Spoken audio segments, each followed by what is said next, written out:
So I wanted to do a quick video for all the people that were, dissing me for promoting Biden over Trump. And I didn't even really promote Biden. What I said is that people that voted for Trump, that were disappointed with the outcome of Trump, should not vote for Trump again. And either should not vote or should vote for Joe Biden. That was what I said. Now, the truth of the matter is as follows. Biden and Kamala Harris are better at being Trump than Trump was. Trump spent, 4 years pandering to people that did not care to vote for him. In fact, people that hate him. And I will leave a link in the description that shows that these people hated Trump. So Trump betrayed his base by pandering to people that despised him, which ultimately led to his defeat in November. The only people that were left supporting Trump were a bunch of lunatics, like the ones that stormed the Capitol. However, I'm very happy with what Kamala Harris said in Guatemala. I'm extremely happy with that. And what people don't understand is Joe Biden has been very sneakily restoring the wall on the southern border. He reinstituted the building of the wall. He's been giving more money to police to give them the proper weapons they need to deal with unruly people. And on top of that, he's done this all while garnering the favor of the radical left. And that is amazing, honestly. And as I said, I did not support Joe Biden, but I certainly was not going to support Donald Trump again. So what you see is this is the thing that I don't understand with the Trump supporters, is they're pathetic, and they do the same thing that they did during the Obama years with the hypocrisy.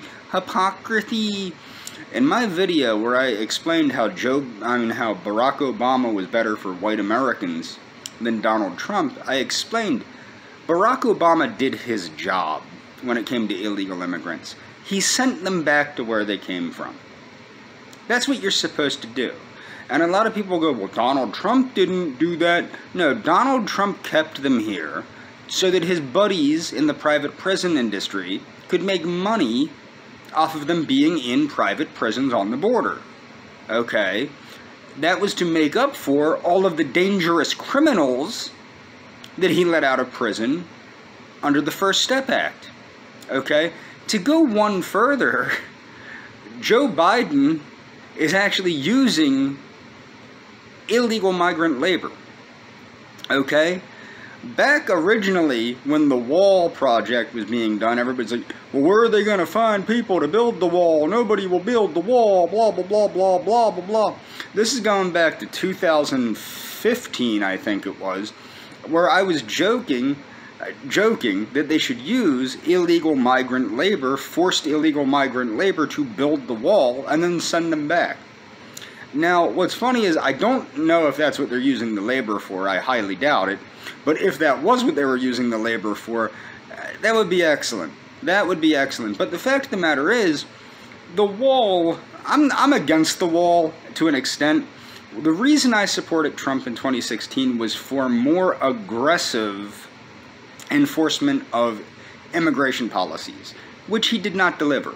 I also supported him because of the background checks. I think that this country needs extremely more stringent background checks, not just on Islamic people coming into the country, but on 100% of everyone that comes into this country.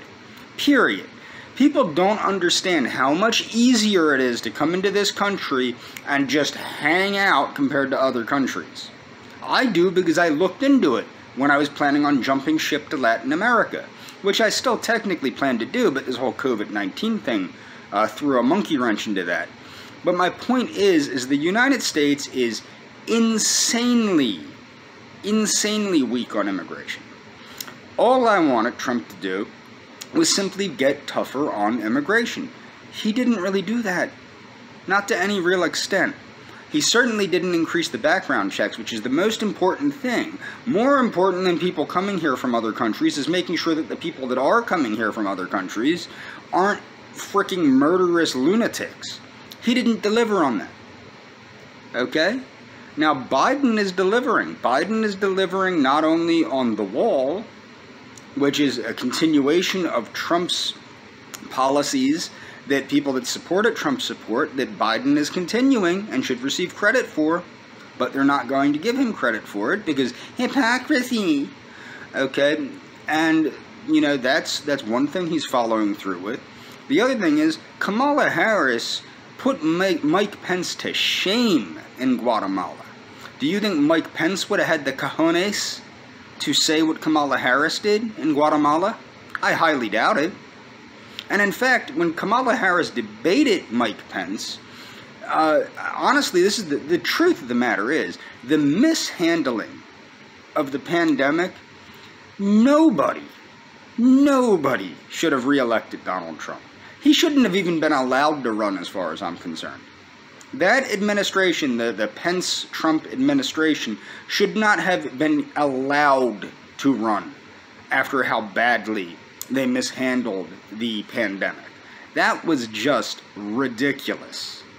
Okay? So, in the debate between Mike Pence and Kamala Harris, where Kamala Harris stated exactly that, I think she won the debate, hands down. There's not much to argue about there. Okay? She won. Game over. Now, what's my point, though? My point is that the radical left is not getting their way under Biden. Okay? They're certainly not getting their way under Biden as much as they did under Trump. And for Trump supporters to not understand that is absurd. What's funny is I put links to the Jimmy Dore show in there, where he's losing it because, you know, he, like me, supported Tulsi Gabbard, but of course Tulsi Gabbard did not win. Unfortunately, the only area that she got any significant delegates in was actually, I think, Samoa, which is where she's from originally. But she didn't even get the majority of the delegates for whatever reason. And the thing is and then, you know, everybody, and including Jimmy Dore, is saying she betrayed the voters, she betrayed her voters, she betrayed her base, blah, blah. No. Her base betrayed her. If instead of voting for Bernie Sanders and Joe Biden, if instead of voting for them, they voted for Tulsi Gabbard, who was by far the most sensible, candidate that would have been most beneficial to America, and hopefully in 2024 will be the candidate that's most beneficial to the United States of America and the United States citizenry. And I hope she defeats Kamala Harris in 2024. I don't think Joe Biden will be an issue. I don't think he'll be running again in 2024 if he's even still with us, because he is quite old. The falling up the steps thing was not exactly the best thing for his image, if you know what I mean. But the thing that you have with Biden that you don't have with Trump is you have somebody that understands how to operate in Washington, D.C. You have that with Tulsi Gabbard, too. But the thing is, you have somebody that knows how to deal with the political machine in D.C., get the things done that he wants to get done, and still get the praise of the morons. I said that a lot of people were worried that he wouldn't win. You will not find a more Dixiecratic person. He is a Dixiecrat. He is a hardcore conservative Democrat. You will not find a more conservative Democrat than Joe Biden. Okay? For instance, look at the Biden crime bill. Okay? Now, a lot of this nonsense with and the other thing that he recently did, which will be in the description, a link to it, he sided with the First Amendment. He supports the First Amendment and allowing private schools to not allow gay students into the private schools. It's the right of private organizations to do that. I was a Boy Scout. And I'll be honest, when I was a Boy Scout, nobody asked anybody if they were gay, straight, or indifferent. I was not really very religious. In fact, I believe at that time I was actually an atheist. That was before I came to the conclusion of pantheism and all that. But I believe I was actually an atheist. I just didn't make a stink about it. And the thing is, they tried to portray the Boy Scouts of America as some horrible, devilish organization until they allowed gays to be scoutmasters and gays to be scouts and things like this. And it's destroyed scouting. It really has. I'm all for the co-educational scouting. I believe that boys and girls should have been in scouts together from the beginning. I think that the separation of boys and girls in their formative years is damaging to both. And I think that's what has led to a lot of the rumors and incidences of homosexuality in Boy Scouts, as you see also in, say, the Catholic priesthood or things of that nature. You shouldn't separate men and women. You shouldn't separate boys and girls. There's a reason that both exist. That's all I'm saying. And my scout troop, we never had any weird stuff. Not from the scoutmasters anyway. Some of the kids were a little la-di-da, but not from the scoutmasters. Now, my point is that Joe Biden, boom, boom, boom, boom, boom, conservative, conservative, conservative, conservative. Now, where he's coming through as a liberal is all fluff. Okay? That's by design. That's by design. That allows him to get done what he needs to get done while placating the superficial, loony left. And that's all for this video.